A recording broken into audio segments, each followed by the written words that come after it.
Ah oui, merci de surtout vous connecter Libanda, vous connecter sur Tindika chaîne Nabino oh mais ça toujours copier Sabino actualité nyonso awa na mboka na biso Congo ba pesa na actualité politique, musique, sport, culture en général sur Tindika. Merci de tout botala biso na États-Unis, na Europe, na Afrique du Sud partout, vous serez toujours connecté sur Tindika le to robeta masolo etali mboka to na siège ya INC na mwana mboka Papio Kata oza cadre ya INC to sola na évolution par rapport makamno sotezo leka na kati ya mboka na biso Congo pe bango bana mboka ta acteur politique bazomona ndenge nini to sokende ti élection et salama to sona pe masoleta le calendrier électoral ndenge pe bango malgré bazotia pression opposition mais tout le monde déjà communauté internationale a validé calendrier wana badino surtout ba valider calendrier wana libana mais bango awa baza ko tiaka pression ti le to sola masola ngona et puis to sola ndenge a commis nominé na INC to sola ngompa surtout na kati ya Tindika.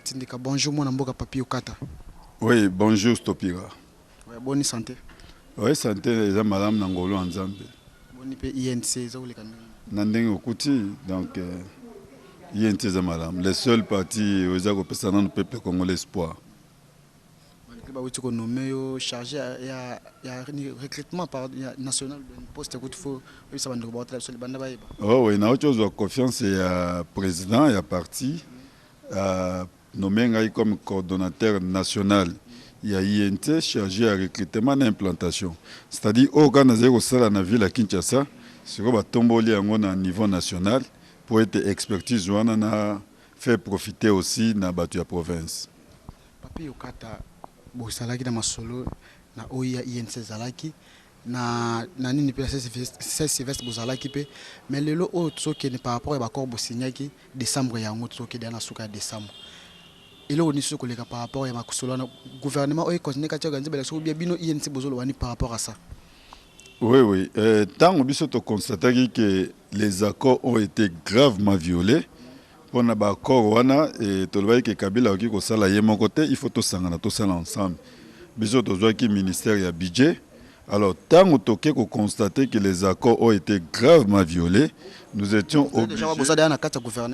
Non, c'est-à-dire il y avait un calendrier. Dans le mois de juillet, on devait avoir le calendrier électoral. Et au plus tard, le 31 décembre, tous les Kanama Ponami.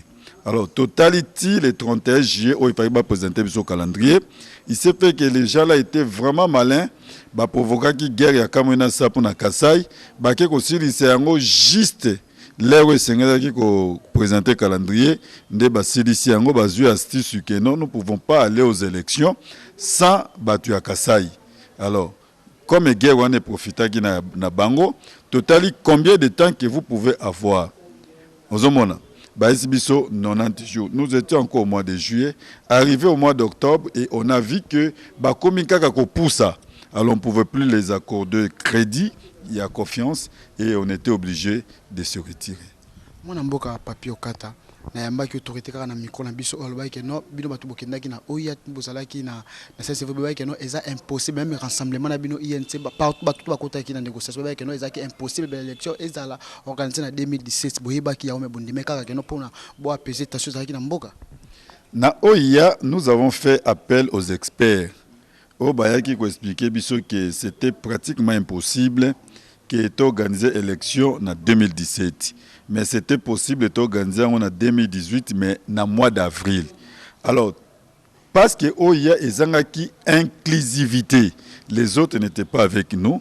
Voilà pourquoi on a convoqué Senko. Senko ils ont une inclusivité parce que rassemblement est kotaki. Alors, bayaki na expert na bango o balakisi que non, c'est possible qu'on puisse organiser les élections en 2017.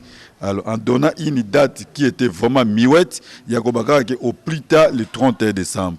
Et l'Union africaine, Senko, et qui a abrogé l'accord qui na OIA.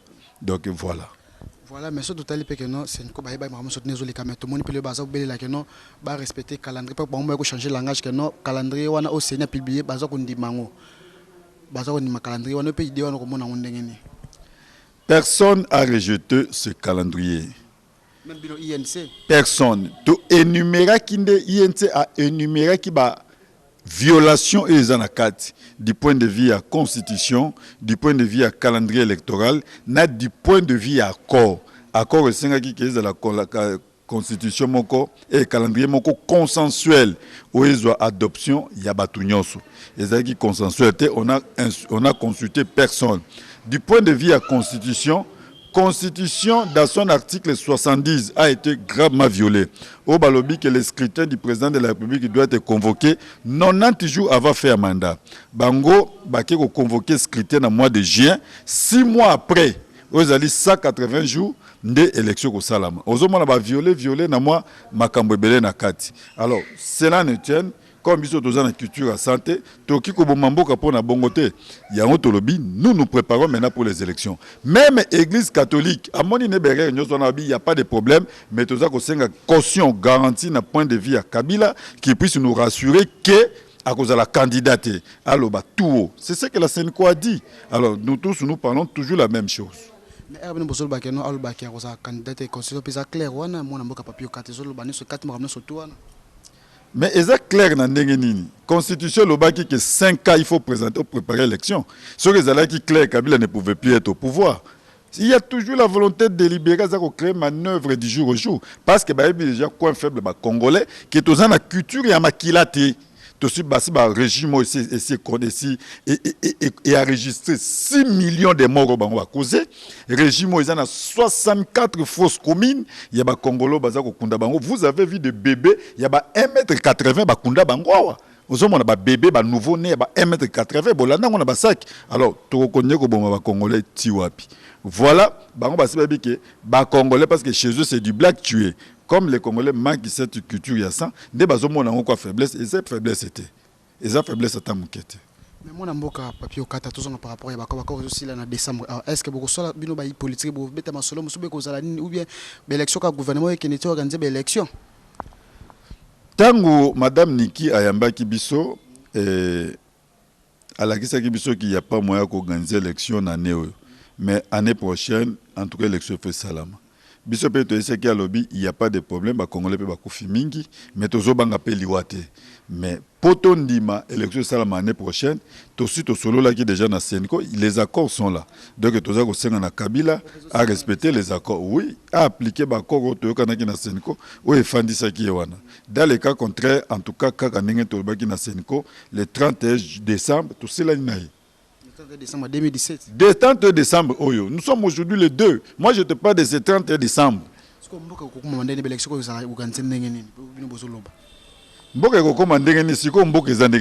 Parce qu'à chaque jour qui passe, ça bénéficie à Kabila. C'est le peuple congolais qui est en train de souffrir. C'est comme si vous avez un côté MLC. Non, tant que vous avez déjà que tout le monde est rassemblement, l'INC n'est pas un parti à rassemblement. Rassemblement, même lorsque ça a été créé dans Genval, l'INC à côté, tu sais que lui-même est présent. Parce que tout le monde c'est rassemblement autour de quoi? Et quels sont les objectifs poursuivis? Donc, nous avons un rassemblement autour d'un individu. Lorsque cet individu est mort, et comme il est là, un rassemblement, elle. Alors, Bango va juger bon. Et Balobi, ils vont faire partie Kabila, transition sans Kabila. Et nous disons que nous allons respecter la Constitution. Il y a des mécanismes dans cette Constitution où ils ont prévu l'article 64, ceux qui font partie Kabila, nous allons les faire partie l'article 64. Donc je crois que divergence est en Ndengwana, mais Basala qui marche na Bango, lui qui contre-était, mais il n'était pas aussi impliqué. Na MLC vision idée na bilo penza ni par rapport à ma solo mingi bozo sala trona na MLC na MLC aussi total na bango même direction sur beaucoup de points na ba action lelo to remarqué que non kaka loi oyo oyo kulaki sang oyo kozaki fausse commune ya Maluku o bakende ko kunda ba mort ne ba 1,80 m na ba sac yango wana kaka bake ko zongisa na ba biloko ba sey ba biloko manœuvre nyoso ba tiango na kati ya loi électorale to sangana kana bango liboso poto bouter dehors loi wana na article 8 alinéa 3 lelo bake ko zongisa wana oyo le kakate yango wana tolobi toute cause produit les mêmes effets. Comme Bosala Kabongo, to telemelaka bino, mbalo pe to kutani, po to telemela yango. botelemela bango idée za nini bo po organiser marche bo sala ni po botelemela idée wana biso to organiser marche te et banana échanger sur na triomphal après lobby Kabila dans le pouvoir to organiser en côté si lui ose faire passer cette loi tout le monde dit déjà qu'il n'a plus besoin de rester de diriger le peuple congolais. Nous allons mener des actions que le lendemain action Kabila ne sera plus le président de ce pays. Loi wana ba Alex moi expliquer bana mboka bazali bana ba diaspora zolanda eza finalement nini loi wana bazo comprendre peut-être loi wana eza na ba point ebele qui fait fâcher. Alors liboso ba lobby seuil de 3% na niveau national elingi koloba boye pour bo bimisa député national na circonscription moko songolo il faut groupement nabino parti nabino et bimisa ceux qui par exemple les autres ont 45 000 enrôlés c'est supposé que comme en 2011 60 000 personnes ne bas s'enrôlaki 3% à 60 000 personnes il y a 60 il y a 30% 60% il y a 45 millions de personnes et ça coûte ça 720 000 personnes. C'est-à-dire, pour pas qu'il ne réfléchisse que non, circonscription il y a Funa et voter Joseph Papi Okata, il faut partir dans l'UNT. Et ça, là, on a un niveau national, 720 000 personnes, 720 000 voix. Ce qui est salité, yeba ki ata obima ki na Funa awa, bako pokame ote bako pokame muta PPRD, oya ye na sima o machine ese pokame déjà, qui baza déjà na au-delà à 6 à 3%. Alors, na niveau député provincial, ata neti banda les ans à siège moko. Ceux qui ba élire ngai comme député, et qui parti na ngai sala ki 6 à 5%. Ba okine kozwa mutu ya PPRD oya uti musika, pour déjà machine ese pokame PPRD na 6 à 5%. Et na ba niveau à local 10%. Donc, wane zali ko piétiner démocratie, ko boma démocratie, ko sala ke mutu oyo ba voter à l'écate pour parti na ye ekokisi se wanate. Ezali ko faire disparaître ba parti nyoso mike wana, ko tika PPRD oza ko exister lisusu te, mais comme machine na bango et si est programmé déjà PPRD na ba pourcentage nyoso wana pour subsister. Mais tricherie est déjà programmé, tricherie est déjà délibéré. Bozana ba sonorisation oyo ya réunion ya majorité nananga. Vous avez entendu comment il a été basé au bois que les fleurs na ndenge aye na machine à voter na ba tricherie nyoso ba programmé na kati. Alors c'est déjà programmé. Mais herbolo ba botala rabo sibaka mona mboka kone nanga mais bino pe INCP représentant bino pas na kati seni kuna. Représentant na na plénière. Plénière et ça bureauté. Non, c'est-à-dire plénière ba consulter kangote. Ceux qui bureau décident sur quelque chose, plénière va consulter à Kangote. Donc, Bolanaka Nanga Lobaka tout le temps, ça même consulter son bureau. Parce que Nangazan était à Foufou, au Kabila Nemutazako Balousa. Nanga, son nom c'est non, Nanga, poste non, Kabila. C'est ça en fait. Il fait que au Kabila, ça continue à ça là. C'est INC par rapport à ramener au Kenya visa nous années pour l'élection c'est comme si une opposition bozo na trop makele pour préparer l'élection wana ndiko moya majorité na yambaki na mikolo nga confirmer que loko wana boza ndiko banga élection pour boza prêter pour Kenya élection. C'est les propos na babanyango le loté depuis to bandaki ko dénoncer bi que to 4 fois calendrier tant to bandé ko lo babazolo babongo bango baza prêt y élection na dofeni. Ils sont en train de faire des manœuvres pour que Kabila puisse s'éterniser au pouvoir. Basi baloba tout au Kabila ou rien. Moutaze son a mandaté. L'INC se prépare du jour au jour. L'épreuve année qu'en 2015, sur 771 circonscriptions, l'INC a aligné 557 candidats. Donc l'INC du jour au jour se prépare toujours pour les élections. Et nous sommes prêts pour les élections. INCP a pris pour l'élection, ça a tourné rassemblé pour la présence. Il y a moins de Moïse Katumbi qui est non, j'ai cette candidat à Bango. Je ne sais pas, vous voulez mélanger, ou bien comme un journaliste, il y a polémique. L'INT était candidat à la présidence de la République, Tshisekedi était vivant. Tshisekedi est sorti 3e, 2e dans la liste Ngoï Moulunda, INT Bimaki 3e. Moïse a quel député?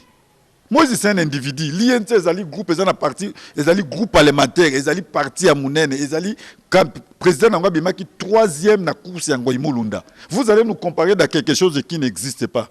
Tshisekedi lui-même le père a Bangsa qui bisote kaka oyo tango biso to bimina 2015 il était na majorité o ba boma ki bisoto ke neko banga il faut pas comparer l'INC na un individu l'INC c'est eza parti o ya munene o c'est ça la preuve na mboko ozomona tosalaki les 19 les 20 les 21 oyo depuis que tu accèdes à l'indépendance dans tout ça langote voilà l'INC est entré dans l'histoire par rapport aux individus au pour babimi dofete lobi ake ko se réfugier wapi biso tozali na ba procès nene na mboko o balobi ki ba ko kanga biso président Kamera kimate moi qui te parle je fais toutes les prisons à Kabila na sala yango yo yebi yango na kimité tu comprends comment un politicien qui ko kima prison qui m'a prison parce que chacun de nous est responsable de ses actes c'est devant la justice donc il ne plaide innocence na yo sinon biso sur les lots on est tous en exil.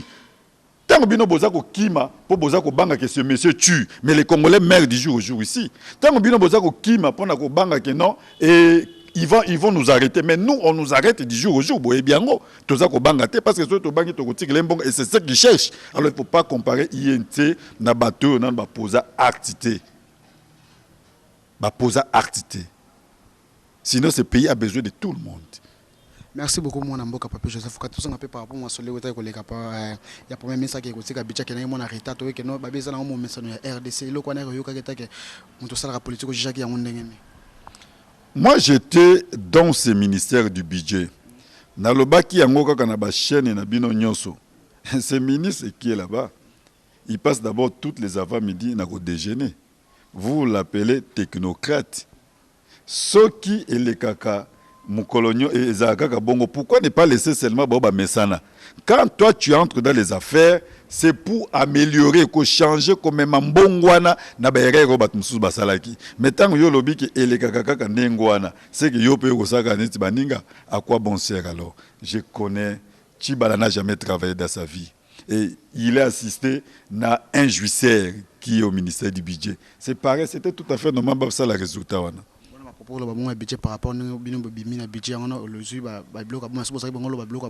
Nous avons fait plusieurs émissions avec toi quand j'étais encore au budget. Et j'étais toujours le sujet des menaces dans nos Kende. J'étais le seul qui décriait l'immobilisme de la part de notre ministre. Alors, est-ce que nous avons bien compris dans budget? C'est l'immobilisme, c'est clair. Chibala n'a jamais travaillé. Il devait aider Chibala. Pour Chibala, il est de l'autre côté. Alors, si les deux donnent les mêmes résultats, c'est que Bazan Nengwana. Je ne comprends pas. Tant qu'on on a cessé de faire l'émission avec toi, tant qu'on a quand tu venais me poser des questions sur le budget, qu'est-ce que je ne disais pas? Quand tu suis des premiers temps, il faut que nous ayons failli belé. Alors. Par rapport à un secteur dans le domaine, est-ce que vous avez limité le national BPT Liban à niveau diaspora pour ça parti? Naza national Engi Koloba, partout où il y a l'INT, même à niveau il y a diaspora, il ne peut jamais passer le recrutement, l'implantation. Ça que nous allons informer, nous allons oh nyos comme na comme INT partout au salamana kati mboka pe na libanda mboka ngande nous allons numéro 1 nango ya recrutement et implantation. Et là on se bande surtout ba diaspora bazota na ba membre surtout ya INC bazali libanda ba na tindika na libanda mboka. Na koyebisa bango boye ba continuer ko sala confiance na parti na bango eza INT. INT asalaka politique ya ba slogan te. Il y a la politique, il y a objectif. Il y a objectif. Alors, Nabango, Bazali Banda, ceux qui sont sur Tolobito, moi je fais 10 ans dehors. Najija qui bon, dans ma mouvement sur Tobandé qu'on mène habité, il faut que zonga. Tant on a yé, du jour au jour, je subis cette maltraitance de la part de Kabila. Na sali ba prison na ye, na sali ba kasho na ye, na zakapé sujet à menace. Mais ceux qui na kimi bison soto kimi to tike la nan. Alors, bango ba bunda kuna, bisoto bunda awa, mais objectif na biso zaka moko qu'on puisse se débarrasser na mongune mboka o yebani déjà comme on a Joseph Kabila. Problème à Congo comme on a Joseph Kabila. Solution à Congo comme on a départ il y a Joseph Kabila. Merci beaucoup. Comprenez que Zalaki, mon amour, papi, au Katana, micro, la bichette, masolo par rapport à Talimboka. Merci à l'équipe technique, ou accompagné avec Moni Mustafa et puis Mike, la réalisation, Bandeko, Botala, toujours Tindika, Tindika, Nana Tiki Bino. Ciao.